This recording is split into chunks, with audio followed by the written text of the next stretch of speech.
Bonjour et bienvenue dans cette vidéo dans laquelle je vais te montrer comment te construire la diète parfaite pour prendre du muscle en seulement 4 étapes. En appliquant ces 4 étapes, tu seras sûr d'avoir la diète parfaite et je vais te donner littéralement tout ce que je sais et tout ce que je pourrais mettre en place pour que tu puisses réussir.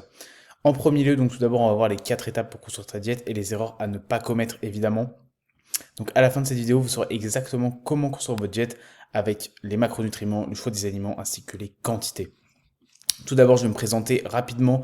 Je m'appelle Mathis, je suis bodybuilder naturel. J'ai participé à plusieurs compétitions cette saison dans les fédérations ICN et INBA avec plusieurs bons résultats comme des top 5 et une participation au championnat du monde. À côté de ça, je suis coach en ligne. J'ai créé la team MP Coaching. J'aide les 18-25 ans à prendre du muscle et à améliorer leur physique. Vous avez d'ailleurs une consultation offerte directement en description dans laquelle je pourrais vous donner un maximum de valeur ajoutée. C'est clairement du gagnant-gagnant et vous partirez gagnant de ça. Voici donc plusieurs transformations également que j'ai pu avoir au sein de cette team, notamment Romain qui ici a perdu 10 kilos, Mathéo en pleine prise de masse qui lui a déjà pris 4 kilos en 3 mois, et Baptiste ici qui a pris 10 kilos en 5 mois. Voilà, pour la présentation, maintenant on va passer à la première étape, donc qui sera de tout simplement définir les besoins. La priorité, c'est clairement toujours de commencer par savoir exactement ce dont vous avez besoin.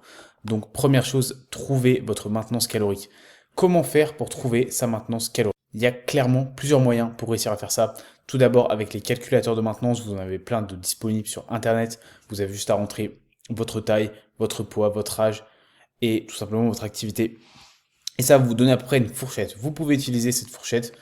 Par exemple, si ça vous dit 2500 calories, utilisez 2500 calories, pesez-vous tous les jours et faites la moyenne tout simplement de votre poids. Faites en sorte de ne pas varier au terme de quantité et voyez si votre poids a une tendance à la baisse ou à la hausse. Et si votre poids varie très peu, vous êtes en maintenance.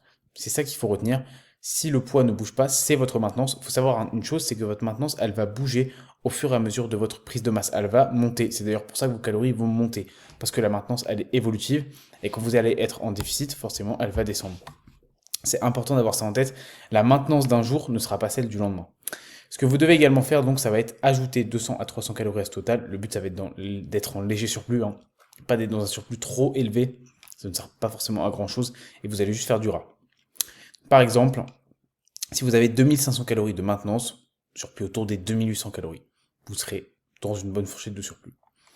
Une fois que les besoins sont définis, étape suivante, répartir vos macronutriments, c'est clairement une étape extrêmement importante car ça va définir la qualité de votre physique. Vous avez vos calories, vous savez quel est votre besoin global. Maintenant, il va falloir répartir tout simplement par rapport à vos objectifs, par rapport à votre physique.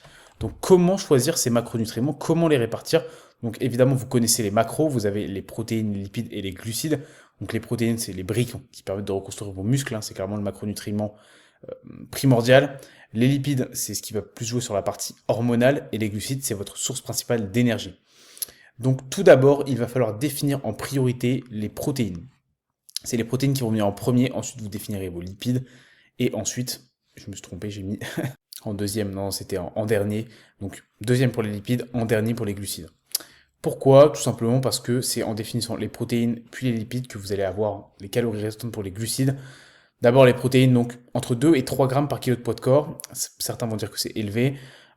C'est pas seulement basé sur la science, évidemment la science dit autour de 2 à 2,2 grammes en général, mais nous on est des pratiquants où l'objectif ça va clairement être de progresser énormément et selon votre niveau, dans la pratique, vous pouvez monter au-dessus des 2,2 grammes de protéines par kilo de poids de corps. Ça a un certain nombre de bénéfices, notamment sur la satiété, avec l'effet également thermogénique des protéines, et ça vous assure de toujours avoir suffisamment de protéines de type animal, tout simplement parce que déjà, la quantité de protéines indirectes va varier selon vos calories. Si vous avez beaucoup de glucides, comme par exemple du riz, des pâtes, de l'avoine, toutes ces sources-là contiennent des protéines végétales. Or, c'est pas les protéines qu'on veut en priorité, on veut des protéines animales de préférence, celles qui sont les plus complètes, celles qui permettent le plus de progresser.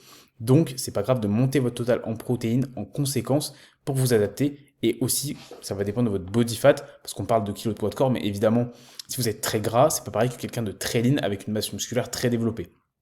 Donc, la marge, elle va être en réalité un peu plus élevée. Vous n'aurez pas tous besoin de monter aussi haut.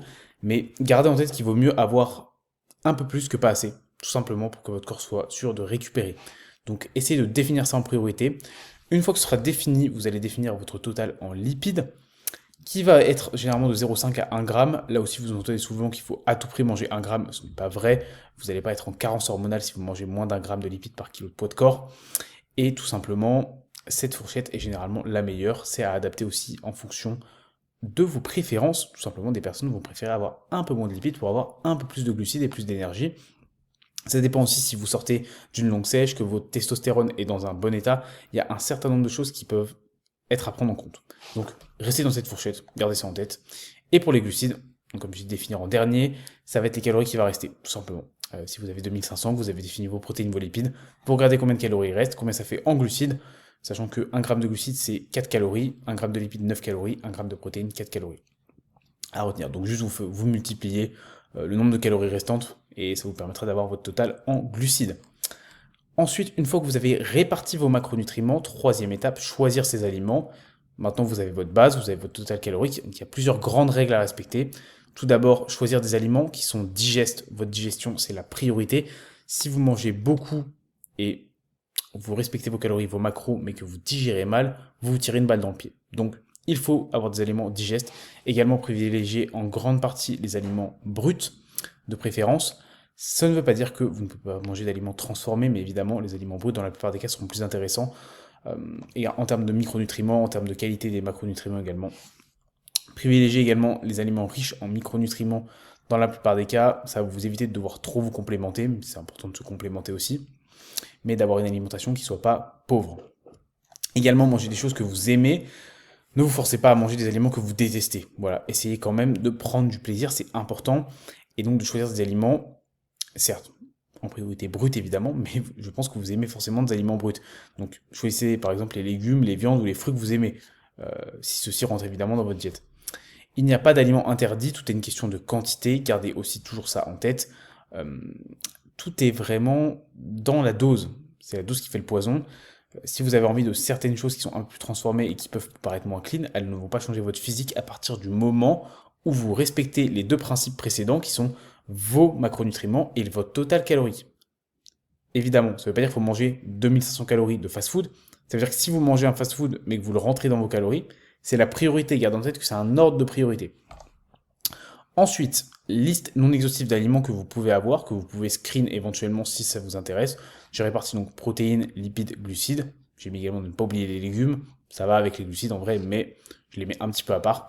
Vous pouvez faire un screen si ça vous intéresse et vous avez à peu près une bonne liste de ce que vous pouvez utiliser, sachant qu'il y a évidemment plein d'autres sources disponibles. C'est ce que j'ai trouvé intéressant en termes de qualité en général. Enfin, dernière étape, la quatrième, timing des repas. Il va falloir être cohérent dans l'agencement de vos repas. Très important. Ceci dessert un objectif, vous voulez prendre du muscle, vous voulez pas juste avoir une diète pour, entre guillemets, être fit ou maintenir votre physique. Votre objectif, c'est de progresser. Donc, vous devez faire en sorte que votre diète serve la chose la plus importante dans votre progression, vos séances, votre progression à la salle et votre capacité à être performant. Donc, priorité training, clairement. Il va falloir mettre en place un gros apport en glucides pré, intra et post. Mettez la majorité de vos glucides à ce moment-là et des sources évidemment les plus digestes possibles pour que vous puissiez être le plus performant. Déjà de une en pré, vous allez donc avoir plus d'énergie à la salle. En intra, ça va vous permettre d'encaisser des séances plus longues avec une grosse intensité du début à la fin. Et en post, c'est là où votre corps est littéralement une éponge et va beaucoup plus absorber les glucides et tout simplement avoir une récupération plus rapide, plus efficace. Et vous pourrez enchaîner les trainings semaine après semaine en étant productif. À côté de ça, divisez vos repas pour mieux les assimiler et digérer. Ne mangez pas tout sur un ou deux repas.